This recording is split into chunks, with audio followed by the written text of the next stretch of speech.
O reverendo André hoje está lá em São Carlos e que alegria estar com vocês.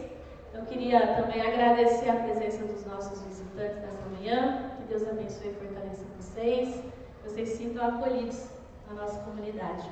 Então, Salmo 136, você deve ter aberto a sua Bíblia e eu acho que você percebeu que esse salmo, ele tem uma frase aí que se repete em todos os versículos. Porque a sua misericórdia dura para sempre, em algumas traduções, ou em outras traduções, seu amor dura para sempre. Como a gente hoje não está com uma tradução unânime, eu vou lê-lo na íntegra, mas a forma melhor de ler esse salmo seria eu falar a primeira parte do versículo e vocês repetirem, né? Porque a sua misericórdia dura para sempre, ou o seu amor dura para sempre. Como a gente está com versões diferentes, então eu queria que você acompanhasse a leitura, que diz o seguinte: dei graças ao Senhor, porque Ele é bom. Seu amor dura para sempre. Eu vou ler na Nova Versão Transformadora, tá? Deem graças ao Deus dos deuses, seu amor dura para sempre. Deem graças ao Senhor dos senhores, o seu amor dura para sempre. Deem graças ao único que realiza grandes maravilhas, o seu amor dura para sempre. Deem graças àquele que criou os céus com muita habilidade, seu amor dura para sempre. Deem graças àquele que colocou a terra no meio das águas, seu amor dura para sempre. Deem graças àquele que fez as luzes celestes, seu amor dura para sempre. Deem graças àquele que fez as luzes celestes, seu amor dura para sempre. E o sol para governar o dia, seu amor dura para sempre. A lua e as estrelas para governarem a noite, seu amor dura para sempre. Deem graças àquele que matou os filhos mais velhos dos egípcios, seu amor dura para sempre. Ele tirou Israel do Egito, seu amor dura para sempre. Agiu com mão forte e braço poderoso, seu amor dura para sempre. Deem graças àquele que abriu o mar vermelho ao meio, seu amor dura para sempre. Fez Israel atravessá-lo a salvo, seu amor dura para sempre. Mas lançou o faraó e seu exército no mar vermelho, seu amor dura para sempre. Deem graças àquele que guiou seu povo pelo deserto, seu amor dura para sempre. Deem graças àquele que feriu mortalmente grandes reis, seu amor dura para sempre. Ele matou reis poderosos, seu amor dura para sempre. Seom, rei dos amorreus, seu amor dura para sempre. E Og, rei de Bazã, seu amor dura para sempre. Entregou a terra desses reis como herança, seu amor dura para sempre. Sim, como herança a seu servo Israel, seu amor dura para sempre. Ele se lembrou de nós em nossa humilhação, seu amor dura para sempre. Livrou-nos de nossos inimigos, seu amor dura para sempre. Ele dá alimento a todos os seres vivos, o seu amor dura para sempre. Deem graças ao Deus dos céus, seu amor dura para sempre. Palavras do Senhor. Como eu falei, né, a leitura seria desse jeito, porque a gente chama isso de ladainha. E é isso mesmo que esse salmo é. Ele se desenvolve num sistema de ladainha ritmado por essa antífona, né? Porque o seu amor dura para sempre. Ao longo da composição, são citados aqui inúmeros prodígios de Deus na história de Israel. Se você prestar atenção, tem uma sequência cronológica de como Deus agiu na história de Israel. A gente pode dizer, então, que esse salmo é um resumo da história da salvação desse povo.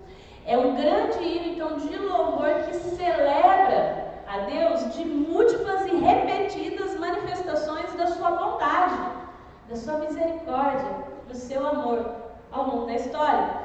E esse salmo, então, ele é uma oração solene de ação de graças, também conhecida como o Grande Halel.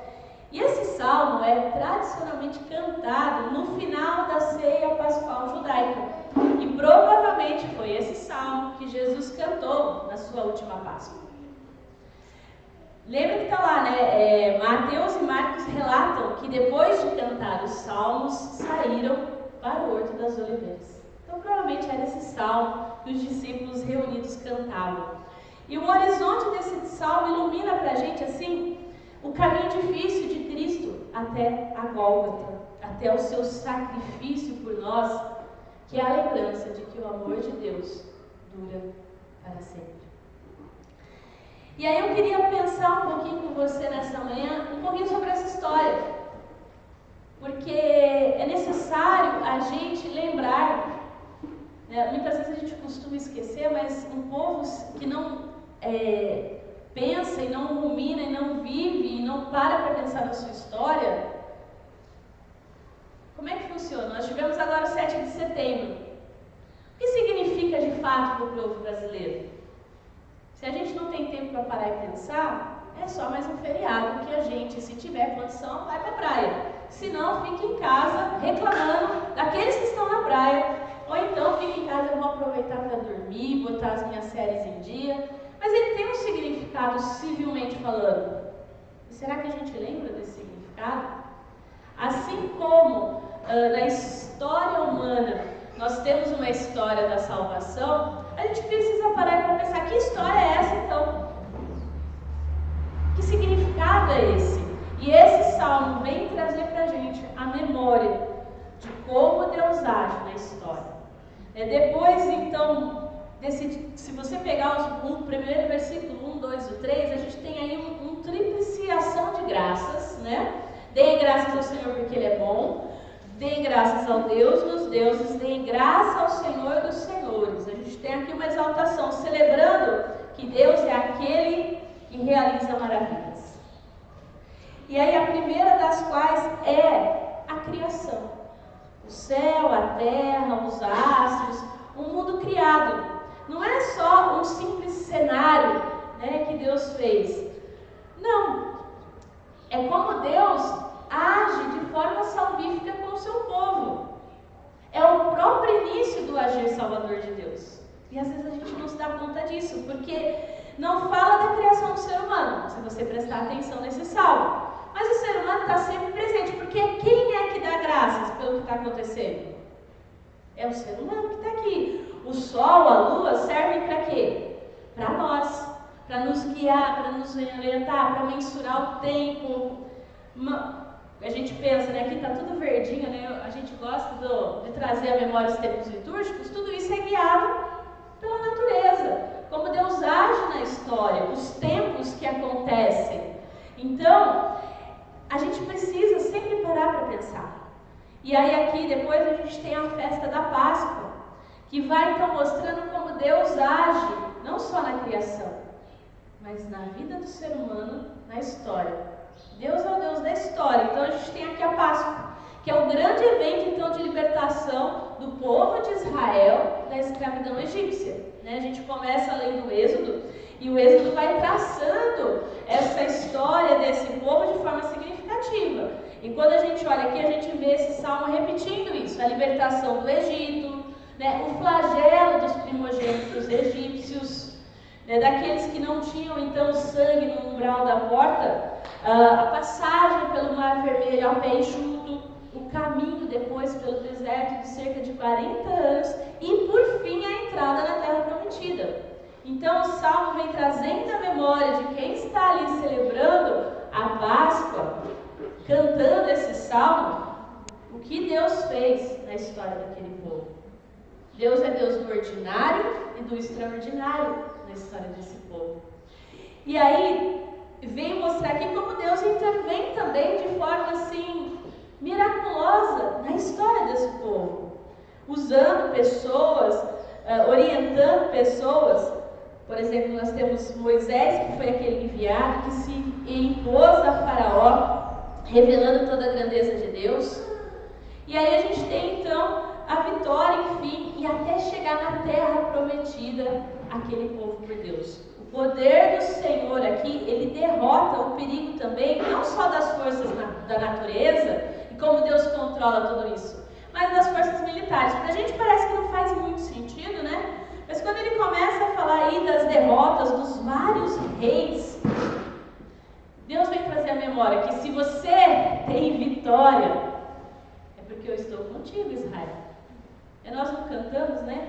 Grande é o nosso Deus que nos dá a vitória em frente ao inimigo, porque é Deus quem realmente tem o braço estendido e quem luta. E aí nesse sentido, a gente vê aqui a força do Senhor, né? O opressor injusto, ele foi derrotado, ele foi engolido pelas águas, enquanto o povo de Deus caminha na verdade. E a gente vê que Deus cumpre a sua parte da aliança em todo esse tempo. O nosso salmo faz referência a esse caminho. Porque se você recordar uma frase muito breve, né? O longo peregrinar de Israel rumo à terra prometida. Olha o que fala no verso 16. Guiou o seu povo pelo deserto, porque o seu amor é eterno. Parece assim que foi um dia, né? Mas foram 40 anos. Deus suprindo aquele povo, Deus sustentando aquele povo. Essas palavras encerram essa experiência de cuidado. Mas foi só de cuidado. Deus cumpriu a sua parte. A gente sabe que o povo murmurou, o povo brigou, o povo, enfim, aquele povo que saiu murmurou tanto que Deus até desistiu dele. Falou, não, essa é outra geração que vai entrar na Terra Prometida. Tanto que quem saiu lá do Egito, os únicos que entraram na Terra Prometida é Josué e Caleb. Nem Moisés. Não entrou, só olhou, né? Só observou de longe.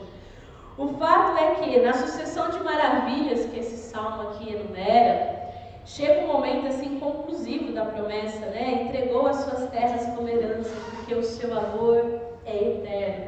É um patrimônio que Israel recebe de Deus. Olha, o meu amor, ele não é só um sentimento, ele é concreto, ele é ação. Então esse povo recebe a terra prometida como a complementação, assim, a cereja do bolo do amor de Deus por Israel.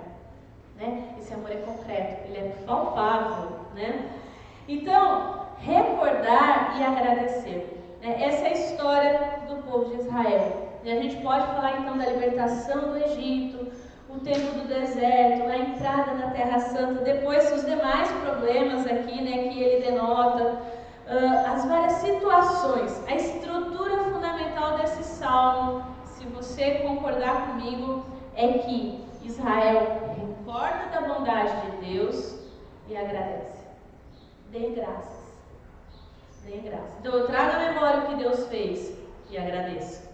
E nessa história, assim, a gente aqui, o salmo parece ser raso, né? Mas nós sabemos, né, ao ler a palavra de Deus e entender como foi essa história, que existiram muitos vales escuros, muitos momentos de lutas, passagens de dificuldade, de morte.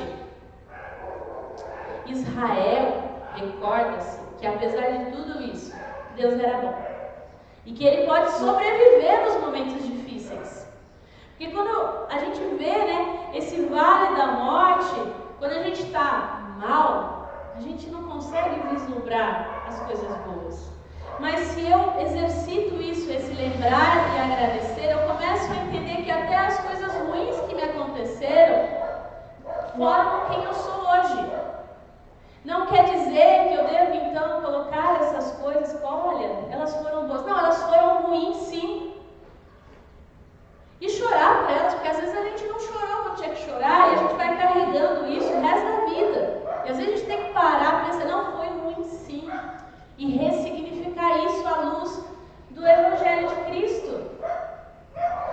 Como isso, realmente, como essa dor, como esse sofrimento, que vai ficar a cicatriz ali, como isso agora na minha vida me faz ser alguém melhor.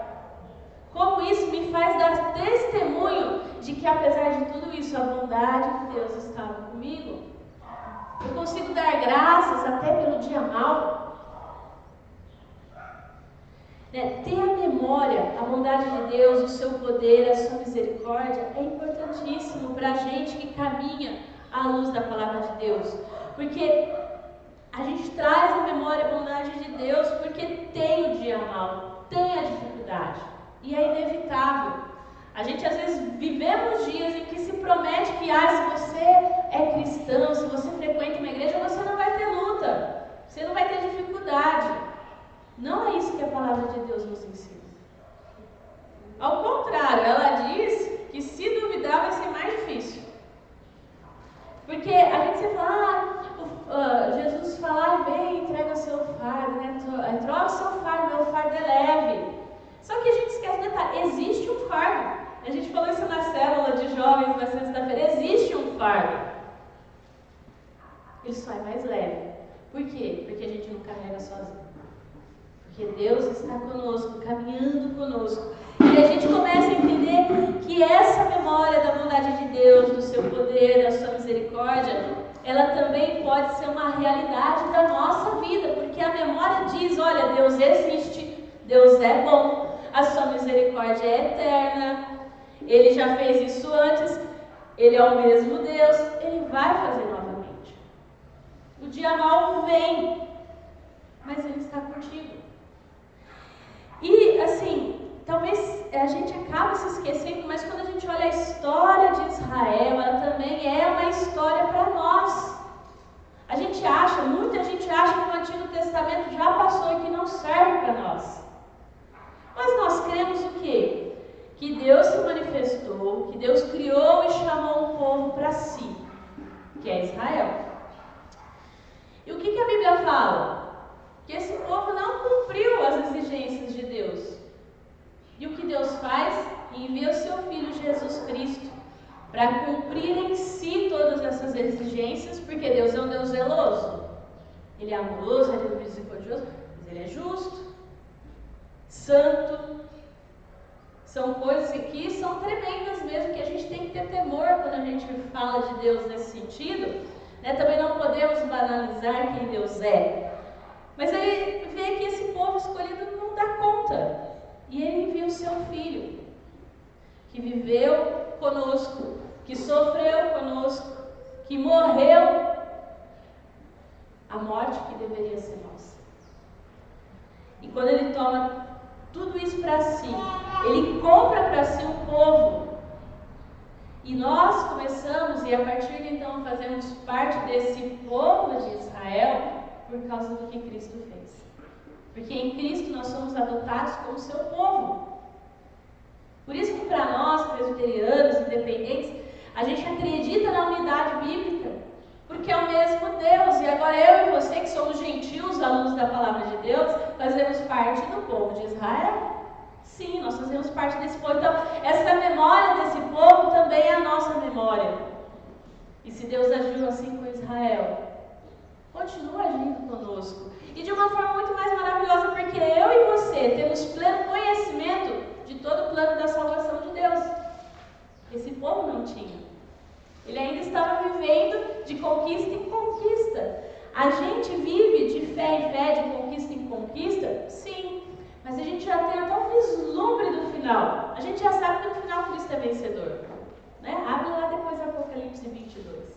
E a gente sabe que toda dor, que toda dificuldade em Cristo vai ter consumo. Vai ser consumido. E que um dia a gente vai estar lá e não vai ter choro, não vai ter dor. E essa é a promessa. E a gente vive através dessa promessa. E a gente crê então que ao fazer parte dessa família, desse povo, nós podemos experimentar tudo isso que Deus fez a Israel. Como? O Catecismo de Westminster define que uma das formas de nós então experimentarmos Deus são os meios de graça. Você já ouviu falar nisso? Meios de graça? Então, os meios de graça são os recursos visíveis de Deus na nossa vida particular e comunitária, de como Deus continua agindo e de como Deus ainda se comunica conosco. E aí, é como então Cristo transmite a nós os benefícios da sua mediação, da sua morte. Como é que funciona isso? Se você já ouviu falar de meio de graça, não sei se você sabe o que eu vou falar, mas existem os particulares e os públicos. Quais são os meios particulares de graça? O primeiro deles, e o mais importante de todos, leitura da palavra. Como que eu vou poder saber o que Deus faz se eu não sei quem Deus é? Porque a premissa de uma confiança qual é? Eu conhecer. Se, por exemplo, eu trabalho com uma empresa, por que eu indico essa empresa para outra pessoa? Se eu confio no trabalho dessa pessoa, certo? E aí eu indico, não, pode confiar, porque olha, o povo lá é ponta firme, com Deus é a mesma coisa. Se você não conhece quem é Deus, como você pode confiar que Deus vai estar com você, como Ele vai agir? Porque às vezes você não vai ouvir Deus, às vezes você não vai sentir Deus, mas Deus está lá. O que a palavra diz sobre isso? Então eu preciso conhecer. Então esse é um meio de graça particular. Um outro meio de graça particular é oração. Oração é meio de graça, é como eu busco a Deus, como eu converso com Ele. E o terceiro meio é a meditação. É eu ler, eu orar e eu meditar. A meditação tem muito a ver assim, com aquela coisa de a gente ficar pensando, assim, saboreando, né, o que Deus falou. Seja bom ou ruim, porque às vezes a gente está lendo a palavra aqui, a gente leva cada bordoada, meu irmão. Você fala assim, pô Deus, precisava tanto, né? Hoje eu precisava dar uma palavra de ânimo, o Senhor veio, bateu nos dois lados, a cara tá boa, eu acho que eu entendi. E você passa o dia pensando naquilo. E aí vamos pensar nos meios públicos, então, de graça. É quando a gente se reúne para adorar. Esse é um meio de graça, é quando Deus se manifesta no nosso meio, quando a gente está junto. Por isso que não existe vida cristã sozinha na minha casa.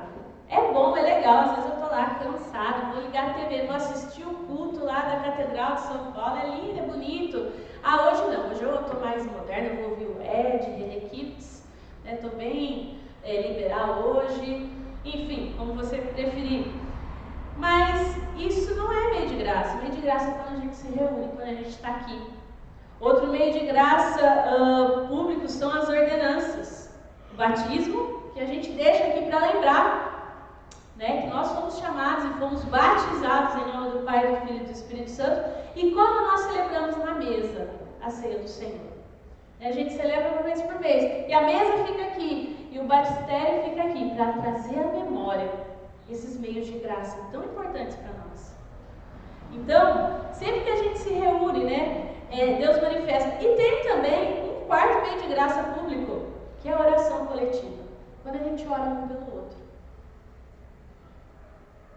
É muito importante isso. Às vezes a gente acha que não é perda de tempo. Não existe oração que seja perda de tempo. Mesmo que a gente ore, né? Tem causas que a gente vai orar a vida inteira e a gente não vai ver o resultado. O importante é o que Deus vai fazer. Às vezes a gente não vai ver o resultado das nossas orações. Mas eu confio que Ele está trabalhando. Então, como povo de Deus, nós temos uma história. E é muito importante a gente sempre lembrar da nossa história, da bondade, do amor de Deus, que a gente pode experimentar desde lá, da história de Israel, até a história da igreja, por esses 2000 anos, até chegar até nós, aqui em Peide Araraquara. Como Deus chegou até nós, da história que nos lembra que Deus, Ele age dessa forma. Ele nos liberta do opressor, seja o Egito, ou seja, o pecado que habita em nós. Que Ele é bom, que Ele é forte, que a sua misericórdia e o seu amor duram para sempre, de eternidade e a eternidade. E eu gostaria de concluir esse momento dizendo que Deus se relaciona com o seu povo, transformando a história em teologia, e a teologia em adoração. A teologia é boa, ela é bonita. Eu falei aqui para vocês de teologia, dos meios de graça. Só que se isso não gerar em nós adoração a Deus, não serve para nada. Nós precisamos da teologia para nos orientar, mas a partir disso nós devemos buscar e adorar o Senhor em espírito e em verdade. Ele é Deus, Ele faz grandes coisas pelo seu povo, e nesse sentido, a nossa adoração, ela se baseia naquilo que Deus faz na história? Sim, mas não apenas nisso. Como povo de Deus, nós também sabemos que tudo não são flores na nossa história. Não são. E a partir disso, a gente traz a memória que Deus fez e pode fazer. Isso dá fôlego para a gente seguir em frente. A memória nos convida a agradecer. Mas a gente não adora Deus apenas pelo que Ele faz, mas também pelo que Ele é. Ele é Deus. Ele é santo, Ele é justo, Ele é amoroso, Ele é misericordioso. Então, não se esqueça disso. Esse salmo, ele nos convida a agradecer. Nos convida a agradecer. E ele foi entoado em 2 ocasiões especiais. Na consagração do templo de Salomão, lá em 2 Crônicas. E também pelos cantores do rei Josafá, quando Judá foi atacada por Moabe e Amon.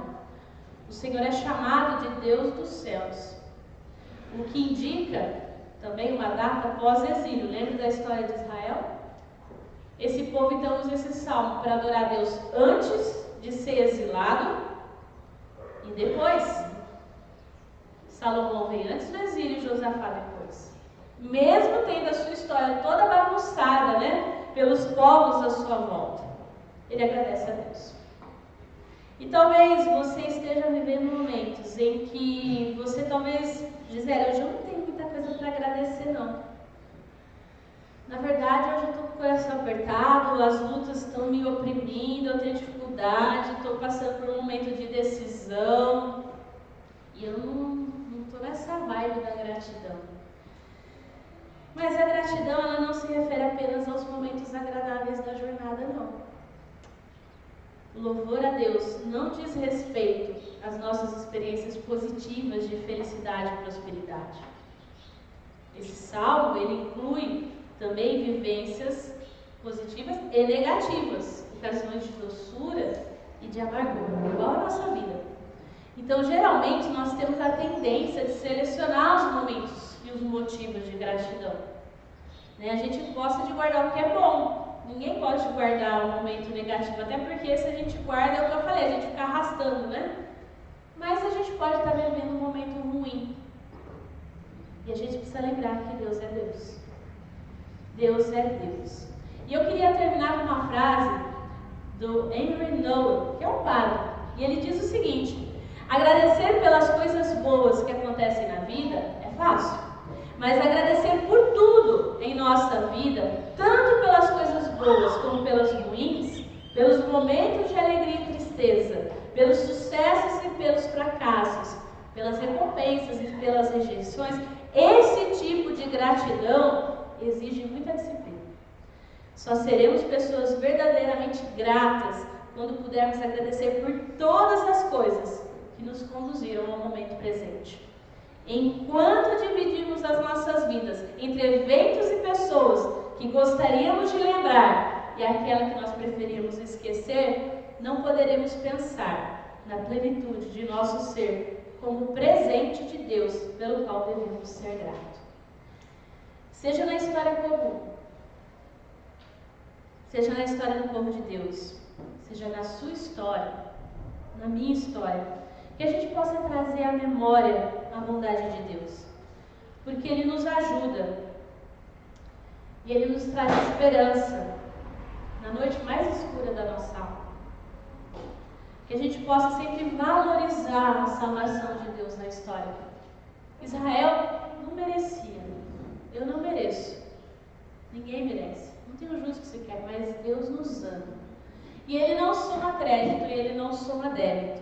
O que Ele diz pra gente é que a gente precisa se arrepender, voltar a nossa vista para Ele e seguir firme, que Ele está conosco todos os dias até a consumação dos séculos. Que você possa ser grato, independentemente do que você está vivendo hoje. Você traga à memória o que Deus já fez, quem Ele é, porque Ele continua mesmo. E eu queria convidar você, pela fé, cantar uma canção que fala sobre isso. Né? Então eu vou chamar o Ministério de Louvor à frente. E talvez hoje você fale: Gisele, hoje chuva só se cair, só se Deus mandar lá fora, porque eu não estou nesse espírito de chuva de bênção. Mas que você possa cantar pela fé, pedir para Deus chuva de bênçãos sobre a sua vida. Então vamos cantar, e depois desse cântico eu gostaria de orar pela sua vida. Nós já temos chuvas, pedimos a Deus, chuvas de bênçãos teremos, vida com paz e perdão, os pecadores indignos, graças do céu obterão, chuvas de bênçãos, chuvas de bênçãos dos céus, chuvas benditas já temos, chuvas pedimos a Deus, chuvas de bênçãos teremos, manda-nos já, ó Senhor, dá-nos os frutos benditos dessa promessa de amor.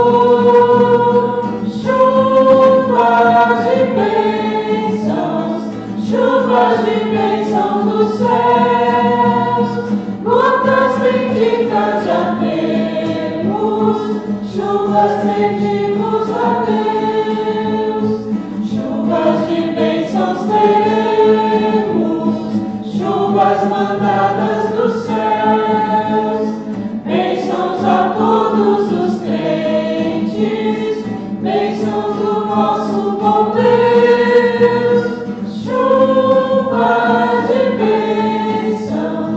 Chuvas de bênçãos dos céus, gotas benditas já temos, chuvas pedimos a Deus.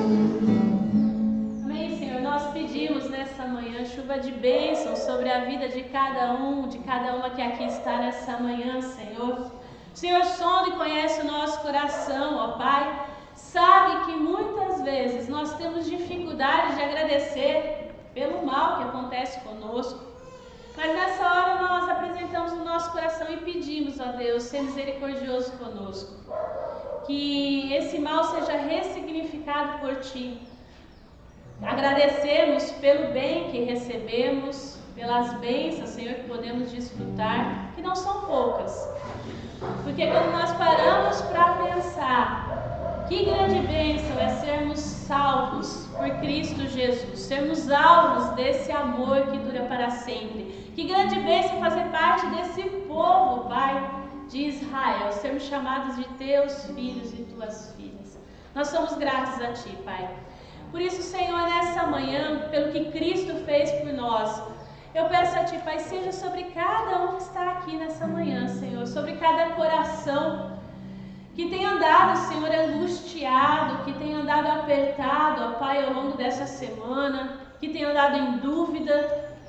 Senhor, que o Senhor venha trazendo, ó Pai, a paz que excede todo entendimento, abrindo as portas de emprego, abrindo, Senhor Deus, as portas, ó Pai, de relacionamentos que têm sido tão difíceis de lidar. Que o Senhor venha, ó Pai, trazendo perdão, restauração, fortalecendo, Pai, a comunhão de pais e filhos, ó Deus, de amigos, de irmãos, ó Pai, em nome de Jesus, de maridos, de esposas, ó Pai. Pedimos também, Senhor, por aqueles que têm apresentado doenças, Senhor. Pai, seja misericordioso, vem com cura, vem com restauração. Clamamos nessa hora de uma forma especial pela vida da Cris, ó Deus. Seja sobre ela, Senhor. Vem com cura, vem abrindo as portas, ó Pai, da cirurgia que ela precisa fazer. Que o Senhor já esteja cuidando de tudo. Que as mãos dos médicos sejam as Tuas mãos e tragam cura e restauração para a Tua serva, Senhor.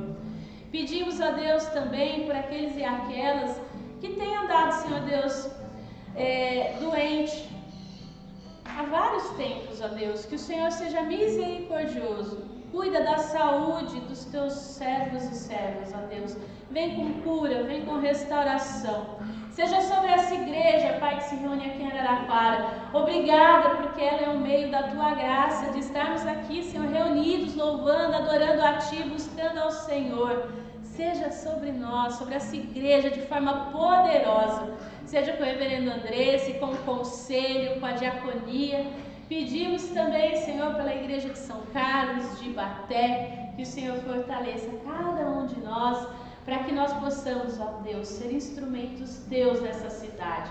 Que nós possamos alcançar pessoas para Jesus e que essas pessoas possam conhecer a Ti como Senhor, como libertador, como aquele, Senhor, que traz cura, que traz restauração e que nos ama de eternidade em eternidade. Nós rendemos graças nessa manhã, Senhor. E aquilo que aqui nós não verbalizamos, mas que o Senhor sabe das nossas necessidades, nós colocamos diante de Ti, através da oração que o Teu Filho Jesus nos ensinou, dizendo: Pai nosso, que estás nos céus, santificado seja o Teu nome.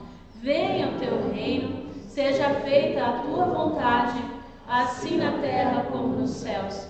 O pão nosso de cada dia nos dai hoje. Perdoa as nossas dívidas, assim como nós perdoamos aos nossos devedores. E não nos deixes cair em tentação, mas livra-nos do mal, pois Teu é o reino, o poder e a glória para sempre. Amém. Irmãos e irmãs, receba a bênção, que a graça do nosso Senhor Jesus Cristo, o amor de Deus Pai, a comunhão e as consolações do Espírito Santo sejam sobre você, sobre a sua família e sobre todo o povo de Deus espalhado pela face da terra, hoje e sempre. Amém.